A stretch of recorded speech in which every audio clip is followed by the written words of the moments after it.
Do you see 1,900 people standing here? I can guarantee you, multiple people right here have been raped, and this is not 1,900 people. So, how can you guarantee that? Oops, she had to answer a text in the middle of her little rant. Well, I think this is as good a time as any to talk about the core of MGTOW, which is men discussing tactics women use to abuse men.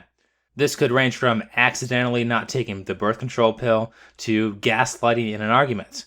Because, women have had their outlet to talk about what abusive men do, and so MGTOW is men's outlet to talk about what abusive women do. And we know they haven't really been playing fair on this, have they? Because when people talk about male abusers, no one cares. But at the second people expose female abuse, every Karen in the country has to come and attack. But anyway, this is a topic I can come back to time and time again, because women use so many different tactics to abuse men that you couldn't possibly talk about them all in one video. However, before I get into the analysis of this Change My Mind segment from last year, I will say that this video is not about how to counter every abusive tactic a woman uses, because that's not necessary. Once you know she is trying to manipulate you, the manipulation doesn't work. It's like if someone's lying to you and a friend points out the lie, you simply just stop believing the liar. You don't try to convince them, you don't try to rationalize your position, you just stop believing them. And it's the same with manipulation. Because if they're crazy or they're trying to manipulate you, any sort of rationalization or argument is just a waste of time, because they will never change their behavior. The best thing to do if you are around a crazy person is just to disengage and remove them from your life. Real arguments are for people who are mature, people who are capable of changing their beliefs based on new information, and not for controlling sociopaths. So I want to use this Steven Crowder video as a chance to throw in some insight on the lengths an abusive woman will go just to be right. In this video, this brave and beautiful young lady that you see on screen cries and screams about how she was raped before the conversation, during the conversation, and after the conversation. I will say that if she is being honest, then that is a horrible thing, because rape is violent abuse, and of course, abuse is awful. But despite that a horrible crime of abuse was committed on her, she has no problem with abusing other people. hey everyone, this idiot ass is back on campus! Yeah. You know what? How about somebody rapes you and then you come and tell me that rape culture is a myth? That has nothing to do with what we're talking about. In this Change My Mind segment, she claims that her rape has given her a profound perspective on the issue that someone who wasn't raped couldn't understand. Does it sound like she has achieved a higher morality because of her experience? Does it even sound like she was raped because she starts by saying she was raped and then later downs it to a sexual assault? My name is Macy and I've been raped. I'm sorry to hear that. I've been sexually assaulted by a boy on this campus who walks around and goes to class every single day. You went from rape, it's interesting to me, to sexual assault. Yes. First off, I think, again, it's very important that we define the terms. There's a delineation between the two. Uh-huh. Would we agree? Yeah, but would you say that like sexual assault isn't like a part of rape? Let's set this straight. Someone touching your ass is way different than someone forcefully having sex with you. I mean, a bunch of years ago, when I worked in a hospital where a lot of people were inappropriate, I had my ass grabbed several times by women whose attention I did not want. Does that mean I can run around saying I was raped like this chick is doing? I'm sure the actual story of her so-called rape would be very interesting. Understand, though, she has to be abusive because she has no facts. Let's go through statistics. Okay. How often do you believe rape occurs? Because again, a rape culture, we both agree. Often. How See, often? I cannot tell you the exact number because as I've General repeated to rule. you multiple times that like you see our crime reports are simply not accurate. And Okay. there are other like methods and it is proven that those are not accurate. We do not have all of those numbers. I don't respect facts or truth. Therefore, any data or evidence you have doesn't count because evidence is stupid. Of course she would say something like this, because if you don't have a good argument, then your only option is to discredit your enemy. And this goes back to her calling Steven Crowder an idiot at the beginning of the conversation. People only do that when the facts are not on their side. But guess who does have the facts? So, Can I answer your question? Yeah, you can answer Sure. my question. So if I'm to answer the question on Brett Kavanaugh and Dr. Christine Ford, or any of the other allegations coming forward from Michael Avenatti, who represents actually the other lady who accused him of gang rape as well, that's separate again from the evidence. It's about 1 in 1,900 women are raped in the United States according to the FBI. It's about 1 in 1,000 for college students. If you include all sexual assault, according to the Department of Justice or Bureau of Justice, it's about 1 in 52 of all sex. That includes, playing grab ass. With Brett Kavanaugh, it's interesting that you mentioned a percentage. What evidence has been presented? It's a bunch of. Place. What do you mean by place? Where did it happen? Where did it happen? I don't freaking know. I wasn't at his high school. When? It was back when he was in high school, like lower age. General. Yeah. Okay. General. Who? It's these. If you're familiar with Ms. Ford, she has come forward, and then I believe 1 or 2 other women have come forward and said this, but Ford is definitely the. No, she brought forward forerunner. witnesses, all of whom could not corroborate her story. Somewhat, they outright refuted it.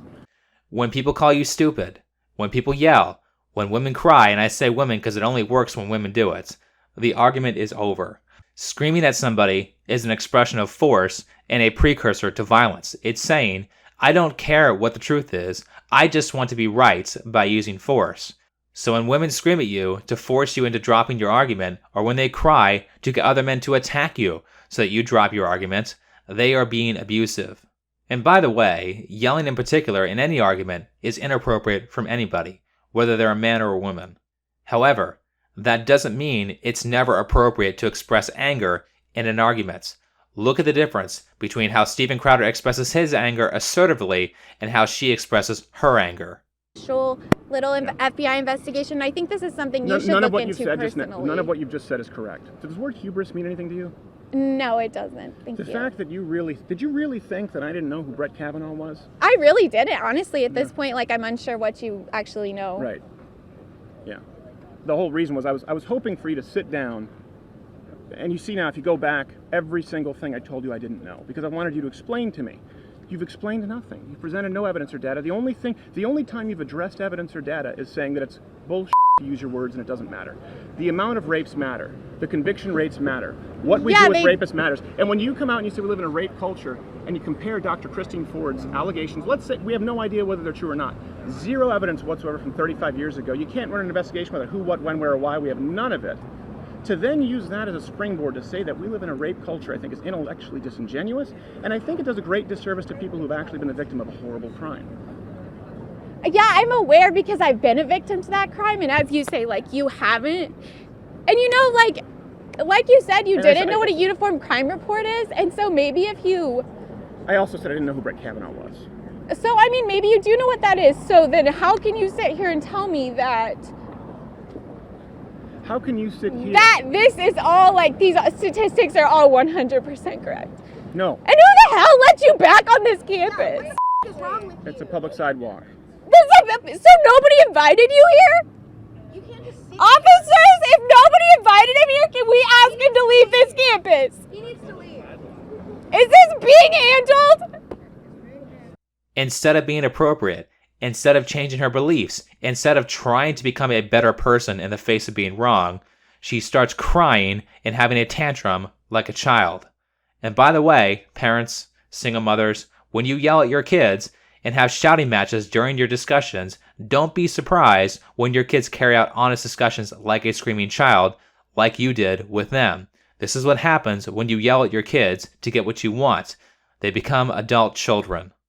And on that very topic of child abuse, one of her big arguments is, you haven't been a victim, so you don't know what it's like. So many women use this, and look at what it says about women's ability to empathize or universalize experiences. Well, you don't get pregnant, so you can't talk about abortion. They aren't morally better because they've had a certain experience, like they're claiming to be. They are just showing a complete lack of empathy, or they're saying they have a complete lack of conversation skills because they can't explain their situation well enough so that a person can imagine their emotional state. And it's not that hard to convey. You can just say, I was hit by a car. Well, what does that feel like? It feels like being tackled by a 300-pound linebacker. Hey, I've been tackled by a 300-pound linebacker, so now I know what it feels like to be hit by a car. That's all you have to do. Come on, girls, you learned what a simile was when you were 7 years old. You should know how to do this as an adult. But this person can't seem to do that, so she has to be manipulative. Why is he allowed on our campus if this isn't even like an Okay, organized are you event? part of this? No, I am not part of this event. Okay, so you're free to go anytime. You don't have to actually be Yeah, I know, but if he's gonna sit here and say that rape culture is a myth, then somebody needs to sit here and say. We're going to deal with that, but you're not helping the situation by adding to it. So adding him, no, it's By encouraging. adding to it, I added to rape culture I by believe that getting officer, raped. whatever you need us to do. Sure, we You're keep not it- mad. I understand. So if I called you and said somebody raped me, you wouldn't be mad? But that's Well, not you what's just happening. twisted my words and I didn't say that. And look what she does here. Remember, when someone yells, they're saying, I'm going to enact violence on you. When someone cries, like she does here, she's saying, I'm going to try to convince somebody to act out violence on you because you said things I don't like. And look at this. She cares so little about other people that when she calls the cop over to help her, she doesn't even pay attention to what he's saying and ends up twisting his words, all the while making sure she gets the occasional selfie in there. Now understand, she's using these tactics because somewhere else in her life they have worked. This probably works really well when a guy is trying to have sex with her, but because Steven Crowder's not trying to do that, it doesn't work. Crying and yelling only work when you have leverage over somebody. She doesn't have that because Crowder's not trying to be her boyfriend, he's not her child, or anybody else she would have power over, so she just looks insane. And what do we do with insane people? Well, you can publicly expose them like Steven Crowder does, or, if it's personal, you just remove them from your life. And isn't that what MGTOW does best? MGTOW don't keep people who are crazy in their personal lives. Anyway, I think that's enough for this video. So if you liked it, hit the like button, subscribe if you're new, comment and share. If you would like to support the channel, then you can donate either through PayPal or Subscribestar. Both those links are in the description. And actually, on the subject of Subscribestar, for those of you who want to support, apparently Subscribestar does not allow you to do anything unless you have 5 active subscribers. So it doesn't allow you to withdraw your money, and it doesn't allow you to take reoccurring donations unless you have 5 people actively subscribing to your account. The number of people you see on my page is the total number of people who have subscribed, not the total number of active subscribers. So I don't yet have the required number of active subscribers yet. Which means anybody who has signed up for a reoccurring donation has had their reoccurring donation canceled after the month they donated because I don't have enough subscribers. So for those of you who are nice enough to support this channel, it'd be really helpful if you went down to Subscribestar and went and signed up for a monthly donation of any amount. Even a monthly subscription of $1 would be super helpful. Also, don't forget to subscribe to my Bitchute channel. The link for that is in the description. And I will see you in the next video. Thanks for watching.